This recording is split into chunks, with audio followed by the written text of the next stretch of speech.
Every date carries echoes of the past, and September 17th is no exception.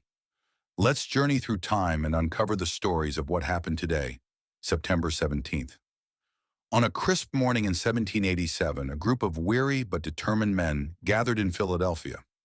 After months of heated debates, compromises, and late-night discussions, they finally signed a document that would shape a nation, the United States Constitution.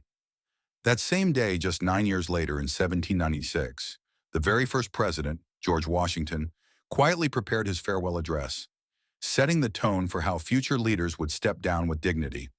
But September 17th also carries darker echoes. In 1862, the fields of Antietam, Maryland, were drenched in blood.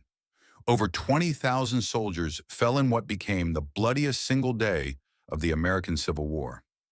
To make matters worse, an explosion on that very day at the Allegheny Arsenal in Pennsylvania claimed the lives of 78 workers, most of them young women, leaving families and a nation in mourning.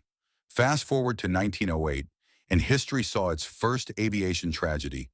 Lieutenant Thomas Selfridge climbed into a Wright Flyer with Orville Wright at the controls.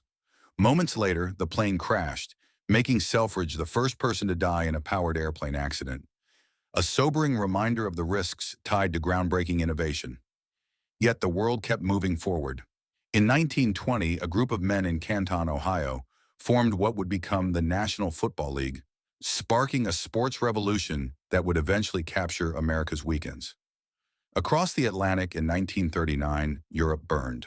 On this date, the Soviet Union invaded Poland, sealing the country's fate as it was carved up by two great powers at the dawn of World War II. But not all was war and tragedy. In 1976, thousands I watched as NASA proudly unveiled its first space shuttle, Enterprise, a shining symbol of human imagination reaching beyond our Earth. Just 2 years later, in 1978, peace appeared possible when Egyptian President Anwar Sadat and Israeli Prime Minister Menachem Begin shook hands at Camp David, guided by U.S. President Jimmy Carter. The Camp David Accords represented a rare moment of hope in a region long divided by conflict. Even in our current century, September 17th still inspires movements. In 2011, protesters filled Zuccotti Park in New York City, raising their voices against inequality, the banks, and power structures. Occupy Wall Street was born, echoing the same restless desire for change that has defined this date for centuries. What story from today's past surprised you the most? Let me know in the comments, and don't forget to follow for more stories about the days that shaped our world.